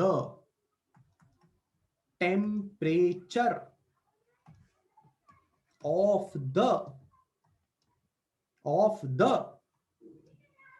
the surroundings also while writing Stephen's law। अब तुम बोलोगे सर अब ये क्या नई बला लेके आ रहे हो सर, अब क्या होता है सर, टेम्परेचर ऑफ सराउंडिंग क्या होता है सर, क्या कर रहे हो सर? पहले तो तुमने बातों बातों में ई घुसे दिया उसमें, है ना। अच्छा खासा फॉर्मूला था R is equal to sigma T to the power 4, अब फॉर्मूला हो गया R is equal to E times sigma T to the power 4। अब तुम टेम्परेचर ऑफ द सराउंडिंग की बात कर रहे हो। अबे यही तो बहुत इंपॉर्टेंट चीज है, जरा एग्जाम्पल के तौर पे समझिए, जरा एग्जाम्पल के तौर पे समझिए। सपोज कीजिए कि आप लेके आते हैं आइसक्रीम। क्या लेके आते हैं आप? आइसक्रीम। और आप आइसक्रीम लेके आते हैं मुंबई में, और आपका एक दोस्त आइसक्रीम खरीदता है मनाली में, ठीक है, आइसक्रीम का टेम्परेचर 0 डिग्री सेल्सियस। मुंबई में आपने आइसक्रीम खरीदी और उस भाई ने मनाली में आइसक्रीम खरीदी, दोनों का टेम्परेचर आइसक्रीम का 0 डिग्री सेल्सियस था, पर मुंबई में आइसक्रीम जल्दी पिघल जाएगी, पिघल जाएगी, और मनाली वाला आदमी आइसक्रीम आराम आराम से खा रहा है, नहीं पिघलेगी। आप मुझे एक सवाल का जवाब देंगे कि ऐसा क्यों? नॉट एटमॉस्फेरिक प्रेशर यार, एटमॉस्फेरिक टेम्परेचर। एटमॉस्फेरिक प्रेशर क्या होता है? यहाँ प्रेशर के बारे में थोड़ी बात कर रहे हैं हम। We are talking about the आजू बाजू का टेम्परेचर ना मेरे भाई लोग। आर वी टॉकिंग अबाउट आजू बाजू का टेम्परेचर, राइट? यस। क्या आजू बाजू का टेम्परेचर, आजू बाजू का temperature does it play a important role? क्या ये एक इंपॉर्टेंट रोल प्ले करता है? क्या सराउंडिंग का टेम्परेचर जिम्मेदार है? बिल्कुल जिम्मेदार है, बिल्कुल जिम्मेदार है। तो मनाली में अगर ठंडी ज्यादा है, मनाली में अगर ठंडी ज्यादा है, तो भाई वहां की आइसक्रीम कैसे जल्दी पिघलेगी? अब तुम्हें ये सब चीजें मैं समझाऊंगा थर्मो में, थर्मोडायनेमिक्स में, ठीक है? कहां समझाऊंगा मैं? थर्मोडायनेमिक्स में समझाऊंगा। पर फिलहाल के लिए थोड़ा बहुत तो तुम्हारे दिमाग में आइडिया बैठ गया होगा कि अगर आजू बाजू के टेम्परेचर में फर्क आएगा तो ऑब्वियस सी बात है, एक बॉडी कितना हीट रेडिएट करेगी उसके ऊपर भी फर्क आएगा। जैसे कि यहां पे मनाली में जो हीट निकली आइसक्रीम से, या आइसक्रीम को जो हीट मिली, उसमें फर्क है। यहां पे मुंबई में अलग फर्क है। मतलब सराउंडिंग का टेम्परेचर भी इंपॉर्टेंस रखता है आजू बाजू के रेडिएंट पावर के ऊपर। मतलब हो सकता है कि भाई 1 के घर पे और भाई 2 के घर पे जो सराउंडिंग का टेम्परेचर है वो अलग अलग है। हो सकता है कि भाई 1 मुंबई में रहते हो और ये वाले भाई मनाली में रहते हो। समझा? किसी को समझा क्यों फर्क आ रहा है?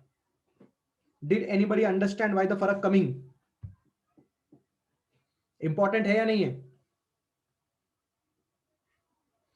हाँ हाँ, तो अब फॉर्मूले को हम करेंगे और मॉडिफाई। अब हम करेंगे फॉर्मूले को और modify. Now we will include surrounding temperature, जिसको हम बोलते हैं टी नॉट,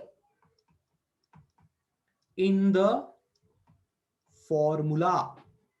तो आपको कैसे फॉर्मूला बनाना पड़ेगा मैं लिख के बताता हूं। R is equal to E sigma T to the power 4 minus T naught to the power 4। ये आपका फाइनल फॉर्मूला बनेगा। प्लीज अंडरस्टैंड करें, जो भी बॉडी का टेम्परेचर है उसमें से सराउंडिंग का टेम्परेचर माइनस करें, उसके बाद आप असली वाले रेडिएंट पावर के बारे में बात कर सकेंगे।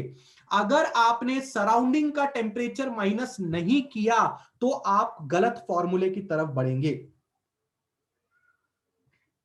हरदम याद रखना, सराउंडिंग का टेम्परेचर आपके खुद के बॉडी के टेम्परेचर से पहले माइनस कर लो, उसके बाद आप रेडिएंट पावर कैलकुलेट करना शुरू करो, तब आपको असली वाला रेडिएंट पावर मिलेगा। इतनी बात आपने हरदम से याद रखनी है। तो ये है आपके स्टीफेंस लॉ का final formula, E sigma T to the power 4 minus T naught to the power 4। बोलो, आई कुछ बात समझ में?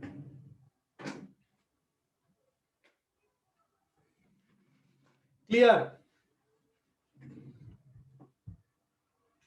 डन डना डन?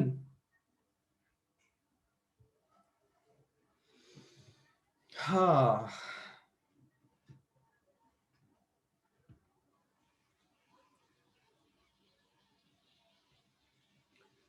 इसी के साथ होती है आपके चैप्टर की समाप्ति। स्टीफेंस लॉ मैंने जिस तरह से आपको समझाया है, कृपया करके उसी तरह से आप समझें, ठीक है। दिग्विजय, जो भी ऑर्डिनरी बॉडी का ई होगा उसकी वैल्यू वहां पुट करनी है। शुरुआत में स्टीफेंस लॉ हमने आसानी से समझा, sigma T to the power 4। फिर हमने स्टीफेंस लॉ में ई घुसाने का टेक्निक समझा कि क्यों हम जबरदस्ती उसमें ई घुसा रहे हैं। उसके बाद हमने टेम्परेचर ऑफ द सराउंडिंग का भी रोल समझा।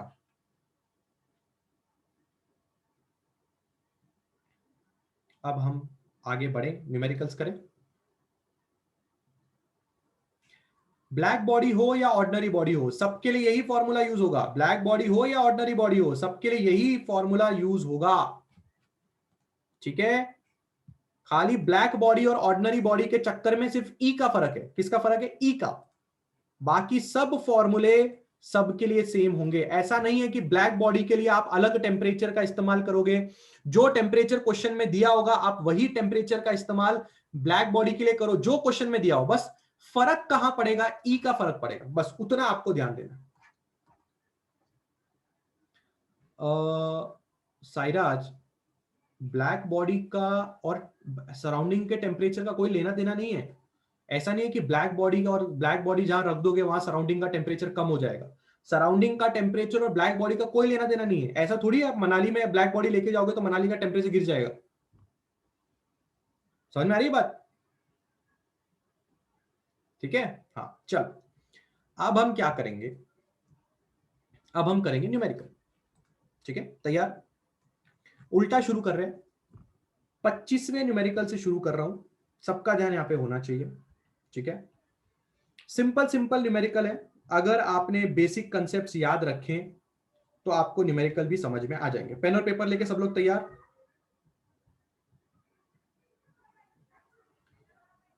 पेन और पेपर लेके सब लोग तैयार? हाया ना हो जाए एक बार।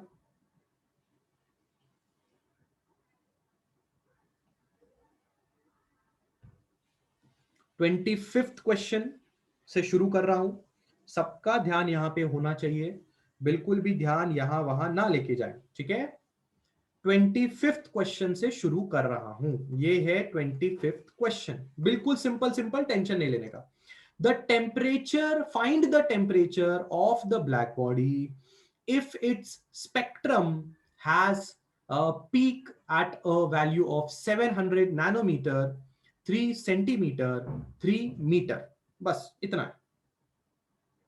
केस 1, टेम्परेचर बराबर B अपॉन लैम्डा मैक्स, ठीक है। B की वैल्यू होती है 2.897 into 10 to the power -3 divided by lambda max. पहले वाले केस में 700 नैनोमीटर है। 700 नैनोमीटर का कन्वर्जन होता है 10 टू द पावर -9। अगर आप इसको सॉल्व करेंगे तो आपको आंसर मिलेगा 4138 केल्विन। पहला काम खत्म। और आई होप आपको पता है कि मैंने यहां पे वेन्स डिस्प्लेसमेंट लॉ लगाया है, बराबर। चलिए बी पार्ट करने जा रहे हैं। बी पार्ट में आपको बोला गया कि आपकी वेवलेंथ 3 सेंटीमीटर की है, ठीक है भाई। बी पार्ट, टेम्परेचर बराबर B upon lambda max 2.897 into 10 to the power -3। 3 centimetre का मतलब 3 into 10 to the power -2 metre. यहां पे भी नैनोमीटर को मीटर में कन्वर्ट किया था। अगर आप इसको सॉल्व करेंगे तो आपको मिलना चाहिए 9.66 into 10 to the power -2 kelvin, जो एग्जैक्टली टेक्स्ट बुक के साथ होता है मैच। सी वाला पॉइंट करने जा रहे हैं। लैम्डा मैक्स की वैल्यू 3 मीटर की है, तो टी बराबर B upon lambda max. B होगा 2.897 into 10 to the power -3 upon 3, क्योंकि कन्वर्जन करने की कोई जरूरत नहीं।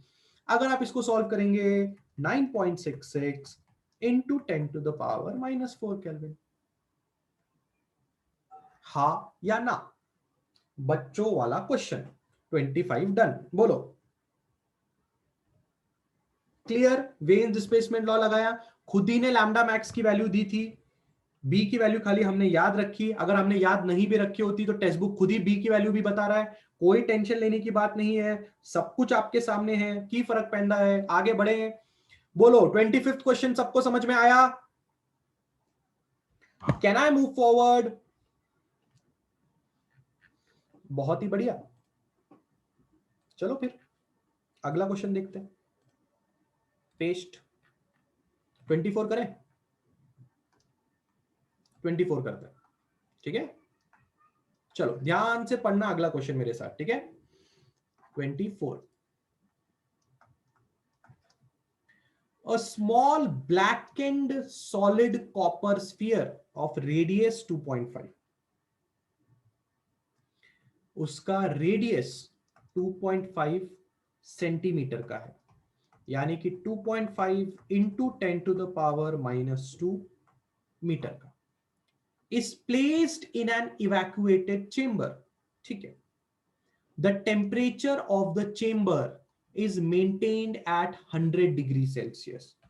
मुझे ऐसा क्यों लग रहा है कि अगर उसने उस ब्लैक बॉडी को एक चेंबर में डाला और मुझे चेंबर का टेम्परेचर बता रहा है, इसका मतलब मुझे ऐसी फीलिंग आ रही है कि शायद वो मुझे सराउंडिंग का टेम्परेचर बताने की कोशिश कर रहा है। चेंबर का मतलब समझता है? चेंबर का मतलब बंद कमरा, ठीक है ना। तो उसने क्या लिखा था? Temperature of the chamber is maintained eight 100 degree Celsius, मतलब वो टेम्परेचर ऑफ द चेंबर मतलब सराउंडिंग का टेम्परेचर बता रहा है ना। कितना बता रहा है सराउंडिंग का टेम्परेचर? 100 degree Celsius. पर अगर आपको पता होगा तो हम केल्विन में बात करते हैं, तो 100 डिग्री सेल्सियस को अगर केल्विन में कन्वर्ट करना है तो उसको 273 से ऐड करो, तो 373 केल्विन आपके सराउंडिंग का टेम्परेचर होगा। Surrounding temperature। At what rate energy must be supplied to the copper sphere to maintain its temperature at 110? मतलब उसने आपको उसका खुद का टेम्परेचर भी देके रखा हुआ है। कितना दिया उसका खुद का टेम्परेचर? 110। तो टेम्परेचर ऑफ द बॉडी होगा 110 प्लस 273 बराबर 383 केल्विन। आप कौन हैं? हम हैं टेम्परेचर ऑफ ब्लैक बॉडी। उसने हमें स्टीफेंस कांस्टेंट दिया है, हमें सब दिया है, ठीक है। क्या फॉर्मूला है हमारे पास? क्या फॉर्मूला है हमारे पास? R बराबर E sigma T to the power 4 minus T naught to the power 4। यही फॉर्मूला है ना हमारे पास? सब लोग को ये फॉर्मूला अच्छी तरह से याद है। अब बस सब चीजें पुट करनी है और वैल्यू निकालनी है, ठीक है। चलो शुरू करते हैं, बिल्कुल टेंशन लेने वाली बात नहीं है। R बराबर E की जगह पे मैं डाल रहा हूं 1। क्यों? खुद ही क्वेश्चन ने बोला ब्लैकेंड, ब्लैकेंड मतलब खुद ही बता रहा है कि ब्लैक बॉडी है। अगला सिग्मा 5.76 बराबर into 10 to the power -8 sigma की वैल्यू हो गई, वापस ब्रैकेट, ठीक है।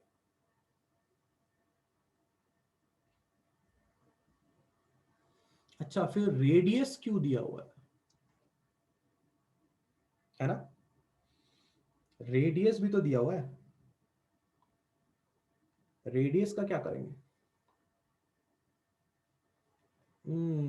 एरिया निकालना पड़ेगा ना, एरिया निकालना पड़ेगा। ओके ओके क्लास, आपको एक और झटका देने के लिए तैयार। हम इस फॉर्मूले को और मॉडिफाई करने जा रहे हैं। अब हम इस फॉर्मूले में रेडियस का भी इस्तेमाल करेंगे। चलो क्या मॉडिफाई करेंगे फॉर्मूले को, बिल्कुल ध्यान से देखो। Now we will include area in Stefan's law. R बराबर E sigma A T to the power 4 minus T to the power 4। ये बन गया हमारा स्टीफेंस का नया फॉर्मूला। क्योंकि रेडियंट पावर और एरिया दोनों डायरेक्टली प्रोपोर्शनल होते हैं, ये हमने पहले भी पढ़ के रखा हुआ है। ये अगर किसी बंदे का याद है, मैंने डोसे वाले तवे का एग्जांपल दिया था कि बाहर जो डोसे वाला तवा बनाता है, घर में जो तवा है, उनमें फर्क क्या है? बाहर के डोसे वाले तवे का एरिया ज्यादा है तो उसका रेडियंट पावर भी ज्यादा होगा, और घर में जो डोसे का तवा है उसका एरिया कम है तो उसका रेडियंट पावर भी कम होगा। तो अगर आपका रेडियंट पावर और एरिया के बीच में अगर हम रिलेशनशिप निकालने जाएं तो रेडियंट पावर और एरिया डायरेक्टली प्रोपोर्शनल है, तो दोनों को डायरेक्टली लिख सकते हैं अपन यहां पे डायरेक्टली। आपका नया फॉर्मूला तैयार हो गया। अब हम वैल्यू पुटअप कर सकते कि नहीं कर सकते? पर एरिया किसका? एरिया किसका? सॉलिड कॉपर स्फीयर लिखा है यहां पे, स्फीयर स्फीयर। तो स्फीयर का एरिया कितना होता है क्लास? एरिया ऑफ स्फीयर ए बराबर कितना लेना पड़ेगा? 4 पाई आर स्क्वायर। ये होता है एरिया ऑफ स्फीयर बराबर। तो अब शुरू कर सकते हैं हम लोग, सब कुछ वैल्यू वापस पुट करेंगे। आर बराबर ई की जगह पे 1, सिग्मा की जगह पे क्या पुट करेंगे? सिग्मा की वैल्यू कितनी होती है? सिग्मा की वैल्यू होती है 5.67 इंटू 10 टू द पावर -8। ये हो गया ई, ये हो गया सिग्मा। अब पुट करने जा रहे हैं एरिया। एरिया मतलब 4 इंटू 3.14, 4 पाई आर। आर कितना था? 2.5 इंटू 10 टू द पावर -2 का होल स्क्वायर, ये था आर। ठीक है, और एक ब्रैकेट कैपिटल टी कितना था? कैपिटल टी यानी कि temperature of the body. Temperature of the body था 383 का 4 आएगा, और टेम्परेचर ऑफ द सराउंडिंग था 373 का 4 आएगा। चेक कर लीजिए कि हमने क्या क्या कहां कहां पुट किया।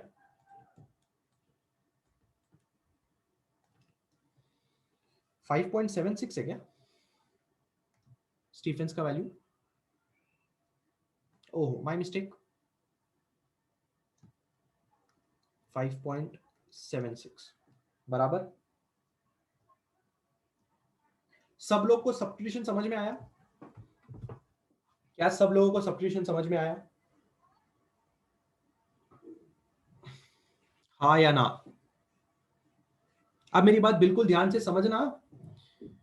फॉर्मूला यहां से यहां तक रिक्वायरमेंट बेसिस पे हमने चेंज किया है। अगर तुम्हें किसी क्वेश्चन में एरिया एरिया दिया ही हुआ नहीं है, if the area is not at all given, then you will directly use this formula, you won't use this formula.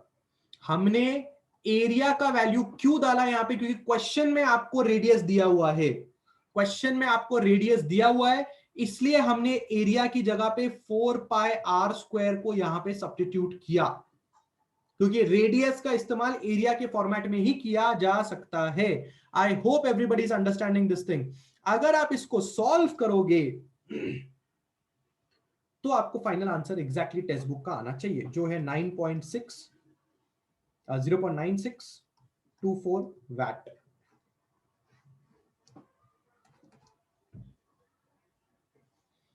बोलिए, 24th क्वेश्चन आया समझ में? समझा हमने फॉर्मूले को कैसे मॉडिफाई किया? Everybody is okay with the 24th वाला थिंग? एरिया का इन्वॉल्वमेंट क्यों आया, आपको ये बात समझ में आई? बढ़िया।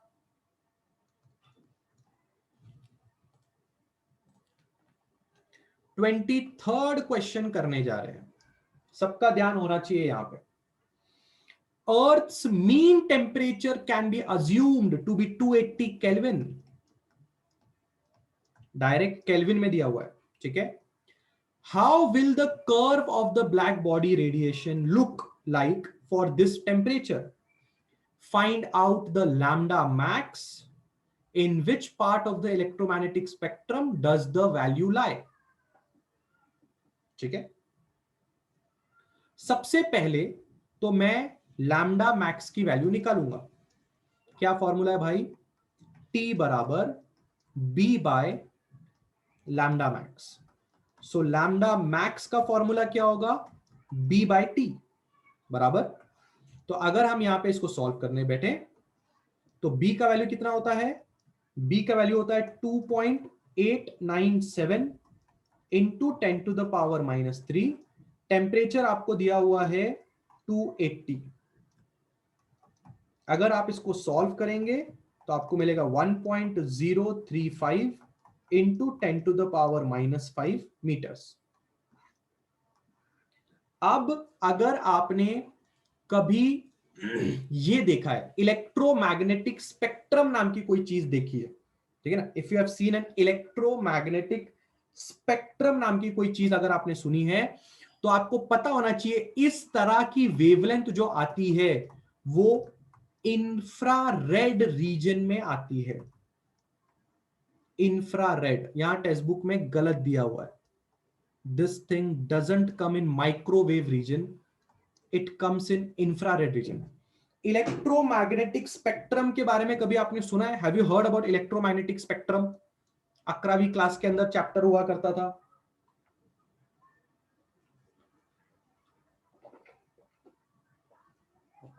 सुना है? Infrared, microwave, visible region. So textbook में ये चीज गलत दी हुई है। टेक्स्ट बुक में ये चीज गलत दी हुई है। It is not in microwave, this thing comes in infrared. खत्म कहानी।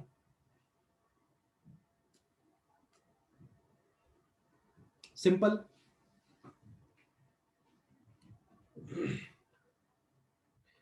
ध्यान रखेंगे इस बात का।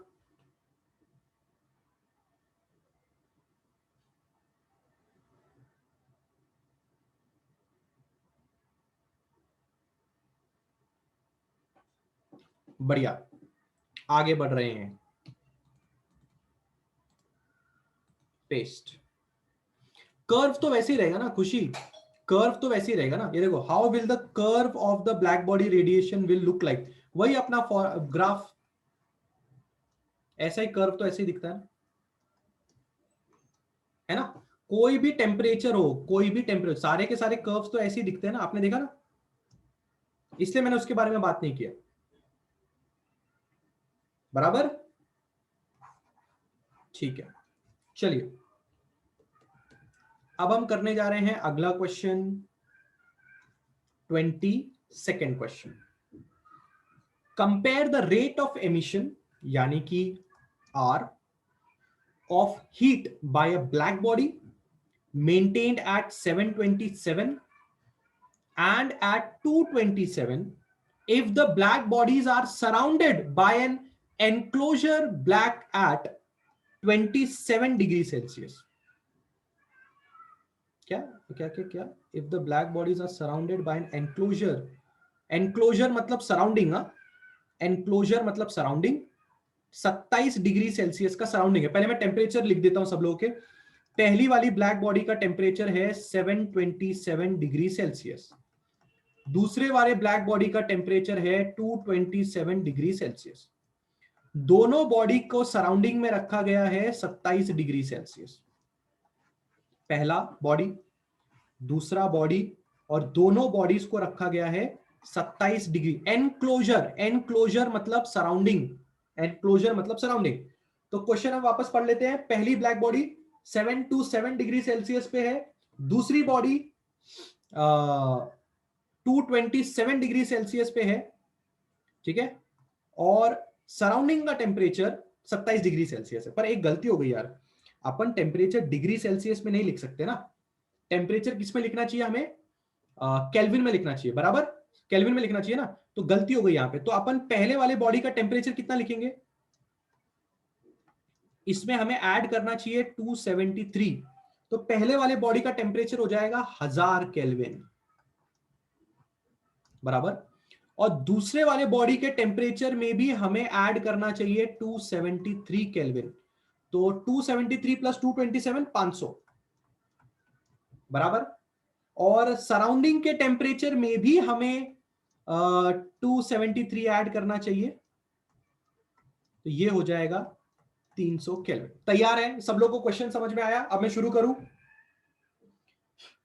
शुरू कर सकता हूं मैं? पक्का? Everybody has understood the question? Okay, tell me, क्या क्वेश्चन में एरिया की कोई बातचीत आपको दिखाई दे रही है? एरिया की कोई बातचीत दिखाई नहीं दे रही है, तो मैं डायरेक्टली रेडियंट पावर का फॉर्मूला इस्तेमाल करूंगा, E sigma T to the power 4 minus T naught to the power 4। क्योंकि ब्लैक बॉडी बोला गया है, ब्लैक बॉडी का E 1 होता है, बराबर है। और तो फॉर्मूला मैं यूज कर सकता हूं R sigma T to the power 4 minus T naught to the power 4। अब मैं इस फॉर्मूले को दो बार लिखूंगा, क्योंकि अगर आप क्वेश्चन ध्यान से पढ़ेंगे तो क्वेश्चन में हमें बोला गया compare the rate of emission. Compare का मतलब है हमें रेशियो निकालना पड़ेगा। तो पहली वाली बॉडी का रेट ऑफ एमिशन, दूसरी वाली बॉडी का रेट ऑफ एमिशन, सिग्मा पहले वाली बॉडी का टेम्परेचर, सराउंडिंग का टेम्परेचर, सिग्मा दूसरे वाली बॉडी का टेम्परेचर, सराउंडिंग का टेम्परेचर।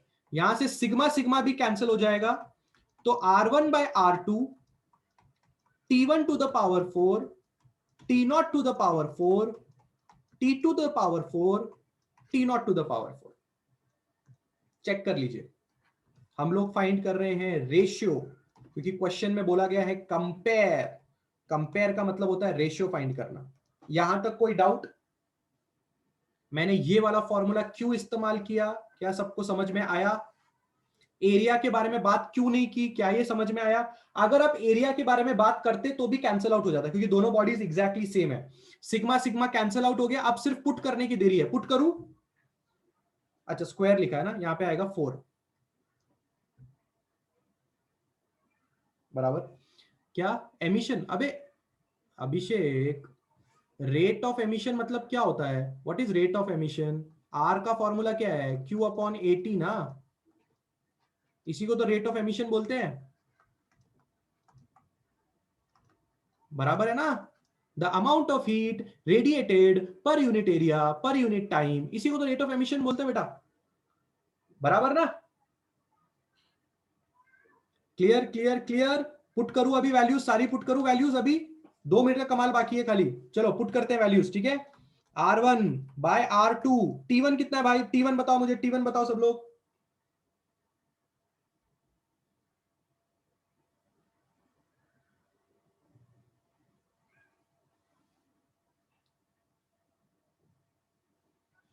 हजार का पावर 4। टी नॉट बताओ मुझे, how much is T not?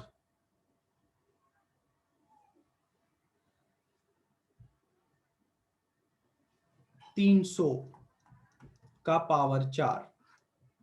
T2 500 का पावर 4, 300 का पावर 4। खत्म कहानी।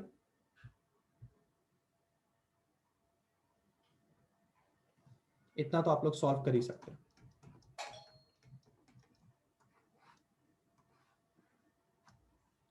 आई होप आंसर ये आएगा, यानी कि आंसर कितना आएगा पता है? ऊपर आएगा 18.23 बाय 1। कैलकुलेशन इतना इंपॉर्टेंट नहीं है जितना इंपॉर्टेंट है फॉर्मूला पुट करना और उसको समझना कि यही क्यों किया, ऐसा ही क्यों किया, क्यों टेम्परेचर को कन्वर्ट कर रहे हो, क्योंकि सारे के सारे फॉर्मूलाज केल्विन में ही होने चाहिए, टेम्परेचर सबका केल्विन में ही होना चाहिए। ये छोटी छोटी बातें अगर आप याद रखेंगे तो आपका कल्याण हो जाएगा। टी नॉट की वैल्यू 10 टू द पावर 4 है। कौन बोला रे टी नॉट की वैल्यू 10 टू द पावर 4 है रे? किधर है? टी नॉट की वैल्यू 300 केल्विन है ना, बराबर है ना? शेख फराज बेटा, लेक्चर बोला ना 6:30 टू 9:30 तक चलेगा, 3 घंटे का लेक्चर है। अगर सारे न्यूमेरिकल्स खत्म हो गए तो जल्दी खत्म हो जाएगा। बोलो रे बाबा, बोलो रे बाबा, बोलो रे बाबा, क्या इस क्वेश्चन में किसी को कोई प्रॉब्लम है? डन है, आगे बढ़े। 22 था ये, 22 क्लियर है? 23 पे जा रहा हूं फिर मैं। नहीं 21 पे जा रहा, अच्छा अपन उल्टा जा रहे हैं ना, हाँ 21 पे जा रहा हूं, ठीक है चलो पेस्ट 21 पे जा रहे हैं, ठीक है बहुत ही सिंपल यार, 2 लाइन का क्वेश्चन है तैयार। 21 एकदम सिंपल 2 लाइन का क्वेश्चन है। The emissive power of a sphere of area 0.02 metre square is emissive power is 0.5 kilocal second meter square. What is the amount of heat radiated यानी कि Q by the spherical surface in 20 seconds? कितने लोगों ने formula gas कर लिया भाई, कितने लोगों ने फॉर्मूला गैस कर लिया? R is equal to Q upon 80, सुना क्या, गैस किया क्या साइराज? एक नंबर गैस किया फॉर्मूला, उसने Q निकालने के लिए बोला है, तो Q बराबर RAT, कितना है R 0.5, कितना है एरिया 0.02, कितना है टाइम 20, कर लो मल्टीप्लाई 0.2 किलो कैल आंसर आएगा, हो गया मैच, खत्म कहानी। गिवन लिखना कितना इंपॉर्टेंट है, इंपॉर्टेंट समझ में आ रहा होगा। गिवन देखते ही हम गेस कर सकते हैं कि कौन सा फॉर्मूला इस्तेमाल होगा, और ये भी पता होना चाहिए कि क्या निकालना है। अगर आप ध्यान से पढ़ेंगे, what is the amount of heat radiated, इसी को क्यों बोलते हैं? बोलिए 21 डन है क्या? 21 डन है क्या? एकदम बच्चों वाला न्यूमेरिकल था, कुछ दम नहीं था इसके अंदर, कुछ भी दम नहीं था इसके अंदर। कैन वी मूव फॉरवर्ड, आगे बढ़े, 20 पे जाएं, सब लोग का रिप्लाई आना चाहिए मुझे।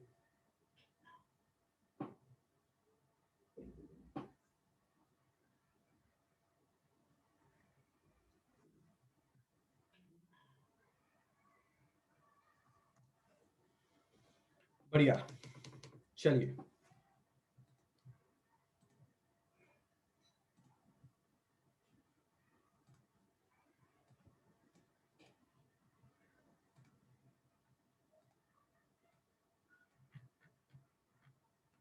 ट्वेंटी करेंगे, तैयार। Energy emitted from a hole in electric in an electric furnace at a rate of 20 watt, at a rate of 20 watt, क्या बोल रहा है, जरा इसको ध्यान से पढ़ते हैं, जरा इसको ध्यान से पढ़ते हैं। Energy emitted at a rate of 20 watt, ऐसा लिखा हुआ है।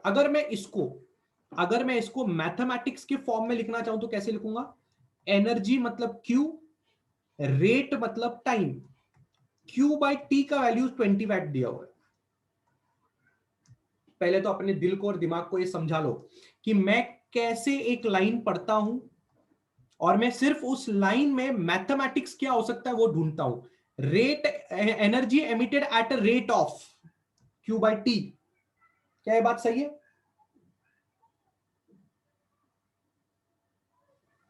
क्या सबको समझ में आया? रेट का मतलब डिवाइडेड बाय टाइम होता है, रेट का मतलब डिवाइडेड बाय टाइम होता है।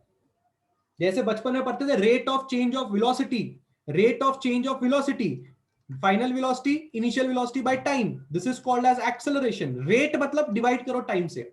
Rate of change of displacement, velocity, तो जब भी रेट वर्ड यूज होता है टाइम से डिवाइड कर देने का।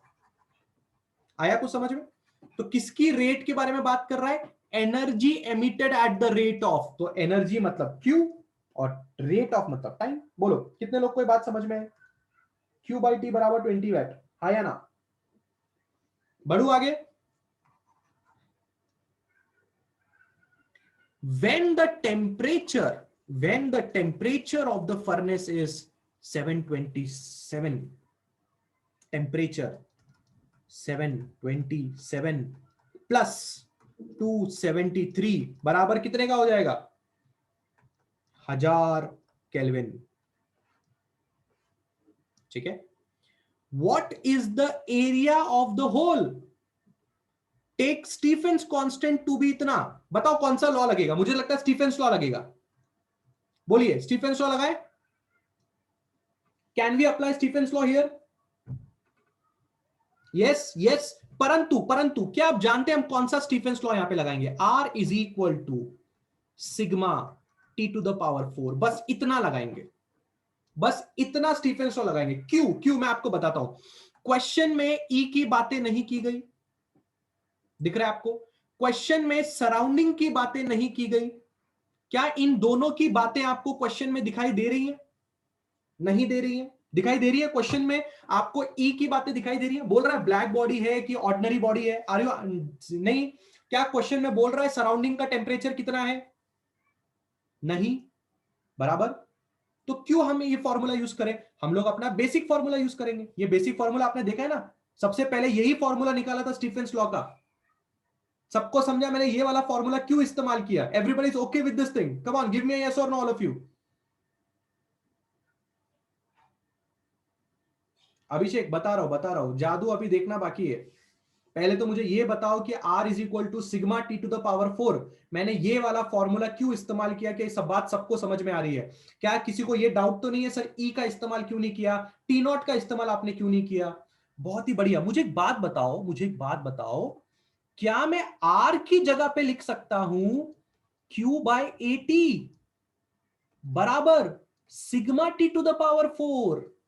अब बोलना मत तुमने ये फॉर्मूला कभी देखा नहीं है, मैंने मुंह तोड़ देना है तुम लोगों का। अलग कलर में लिख के दिया था तुमको ये फॉर्मूला मैंने। हाँ मिला, मुझे तो मिला। आया, याद आया? देखा, देखा फॉर्मूला देखा, अलग कलर में लिख के दिया था, बराबर है। तो ये वैलिड है फॉर्मूला हमारे लिए, बिल्कुल सही फॉर्मूले का इस्तेमाल किया मैंने यहाँ पे। अब क्या, अब क्या, कहानी खत्म हो गई, कहानी खत्म हो गई। एरिया बराबर, एरिया बराबर Q बाय T, ये तो एक बंदा हो गया, into 1 upon sigma T to the power 4। ऐसा ही है ना? अच्छा ऐसा पसंद नहीं आ रहा, ऐसा लिख लो, ऐसा लिख लो, ये देखो Q by T sigma T to the power 4। अब समझा उसने Q बाय T का वैल्यू क्यों दिया था? Q बाय T का वैल्यू कितना दिया है? Q बाय T का वैल्यू 20। सिग्मा का वैल्यू कितना होता है? How much is sigma? 5.7 into 10 to the power -8। Temperature कितने का? 1000 का पावर 4। अबे इतना तो सॉल्व कर सकते हो, इसको सॉल्व करोगे फाइनल आंसर आएगा 3.509 into 10 to the power -4 metre square. इतने का एरिया आना चाहिए। चेक करते हैं। यस, 3.5 के करीब आंसर आ रहा है।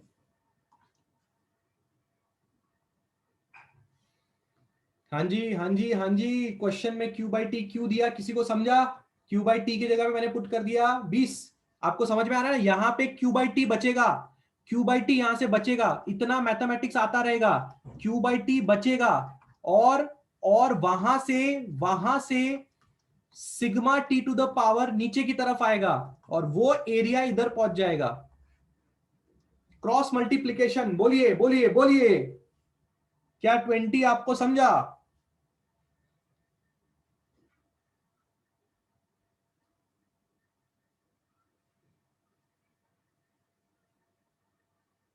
बढ़े आगे बढ़े।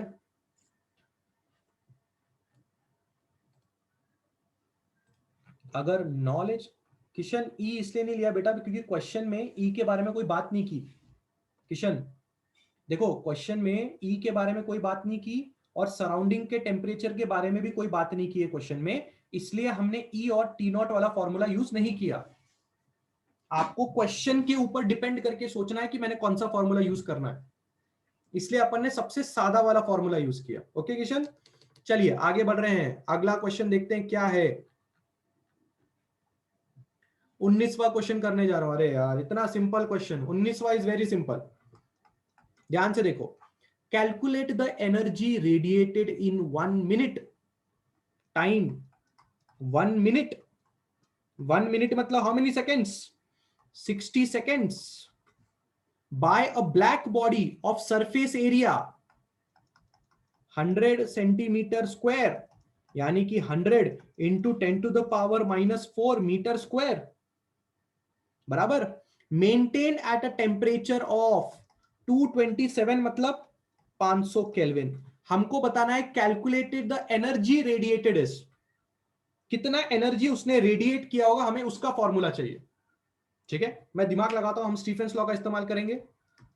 R बराबर सिग्मा T⁴, क्या बोलते हो, बराबर R की जगह पे लिखो Q/AT सिग्मा T⁴। Q में हमें इंटरेस्ट है, तो सिग्मा AT T⁴। फॉर्मूला तैयार। बोलिए, क्या आपको ये फॉर्मूला देख के खुशी हुई? देखिए देखिए देखिए क्वेश्चन कैसे बोलता है, और मैं क्या क्या दिमाग लगा के वही फॉर्मूला लेके आता हूं जो क्वेश्चन में सब कुछ दिया हुआ है। क्या आपके पास सिग्मा है? सिग्मा है आपके पास 5.76 होता है ना, इंटू 10⁻⁻8 होता है। एरिया उसने दिया हुआ है 100 इंटू 10⁻⁻4। टाइम उसने दिया हुआ है 60। टेम्परेचर उसने दिया हुआ है 500 का पावर 4। बस काम करने की जरूरत है। आई होप इसको सॉल्व करके आपको 2126 जूल्स आ जाएगा। बोलिए 6-7 है क्या? 6-7 है क्या? मैं हर बार यहां पे गलती कर रहा हूं। 6-7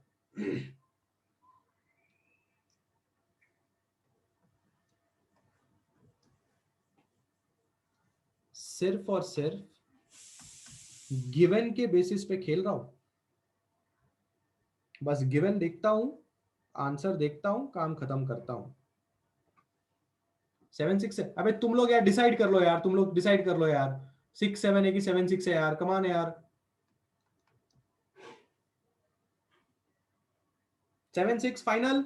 बोलो, ये समझ में आया? 19वां समझ में आया क्या? जो छोड़ दो, 6-7-7-6 छोड़ दो। कैलकुलेशन प्लस माइनस करना तुम्हारी जिम्मेदारी बनती है, वो छोड़ दो। 19 समझ में आया क्या? आगे बढ़ू?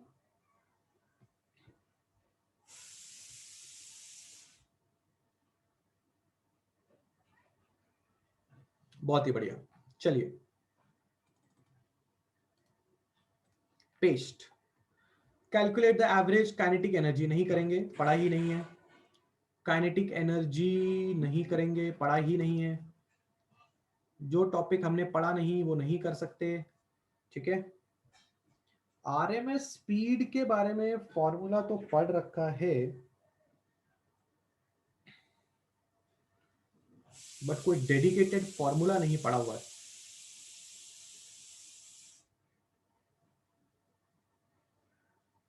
टेक्स्ट बुक के थ्योरी पार्ट में 5.67 दिया हुआ है, और न्यूमेरिकल पार्ट में, न्यूमेरिकल क्वेश्चन में 5.76 दिया हुआ है।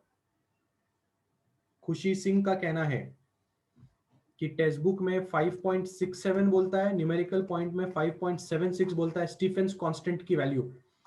कोई बात नहीं, गूगल मार लेंगे हम लोग बाद में। ठीक है, चलो 16th क्वेश्चन करते हैं। यहाँ पर 16th क्वेश्चन कैसे कर सकते हैं? पढ़ा ही नहीं है तो क्यों कर सकते हैं हम इस क्वेश्चन को? VRMS का कोई डिटेल फॉर्मूला ही नहीं है आपके पास, कैसे कर सकते हैं? अगेन VRMS,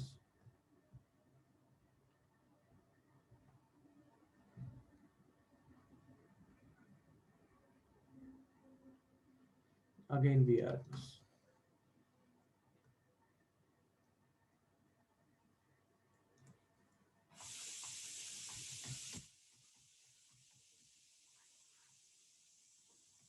राज पाटिल का कहना है गूगल पे 5.67 है। Thank you Raj Patil.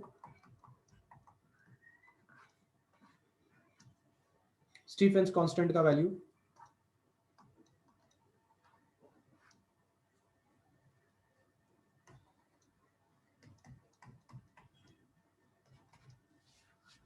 इसी के साथ होती है हमारे केटीजी चैप्टर की समाप्ति।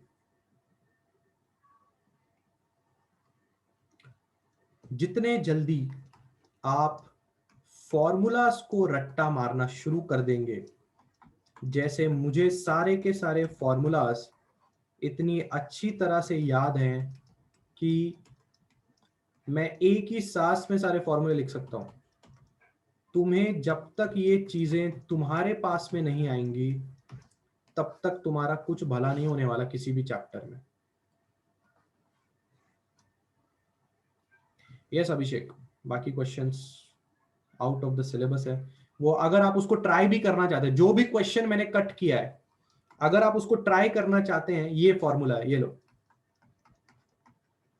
जितने ऊपर मैंने क्वेश्चन कट किए, अगर आपको उसको सॉल्व करना है, ये फॉर्मूला है, √3 RT/m0। If you want to solve, do solve. सब में यही फॉर्मूला लगेगा, √3 RT/m0। 18वां 17वां 16वां 15वां सब जितने भी क्वेश्चन है, सब में एक ही फॉर्मूला लगेगा, √3 RT/m0।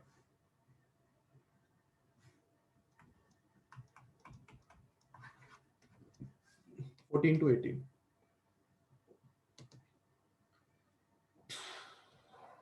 बोलिए डन,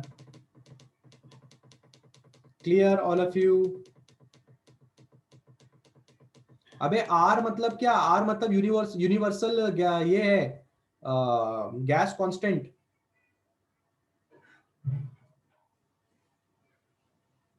ठीक है, अगला चैप्टर के लिए क्या आपके सजेशंस है?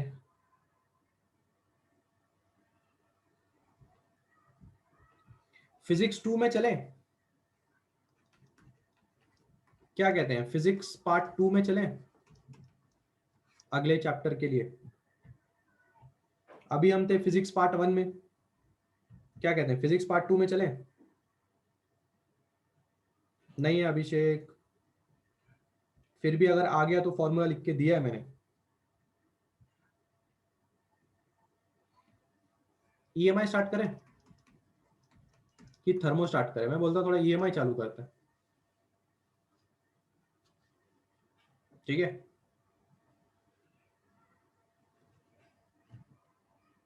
ईएमआई स्टार्ट करते हैं, अगले लेक्चर से we'll start off with EMI, ठीक है? लगे तो उसके बाद फिर थर्मो करेंगे, पर मुझे लगता है ईएमआई के साथ एसी का, हाँ मैंने बोला था थर्मो करेंगे, बट यार थोड़ा चेंज ऑफ मजा आता है ना, थर्मो में यही पढ़ना है बार बार बार बार बार बार। वैसे थर्मो सिंपल है, ऐसा कुछ बड़ी बात नहीं है, थोड़ा चेंज करते हैं, ठीक है? ईएमआई करते हैं, उसके बाद थर्मो करते हैं। Got it everybody? चलिए करेंगे करेंगे, सब करेंगे, बिल्कुल टेंशन मत लो, सब करने वाले हैं। ऑसिलेशंस भी करेंगे, केटीजी के बाद थर्मो करेंगे, उसके बाद ऑसिलेशंस भी करेंगे, सब होने वाला है। बस जितने चैप्टर होते जा रहे हैं, कृपया करके उतने चैप्टर पढ़ो, कृपया करके पढ़ो, ठीक है? चलो बाय।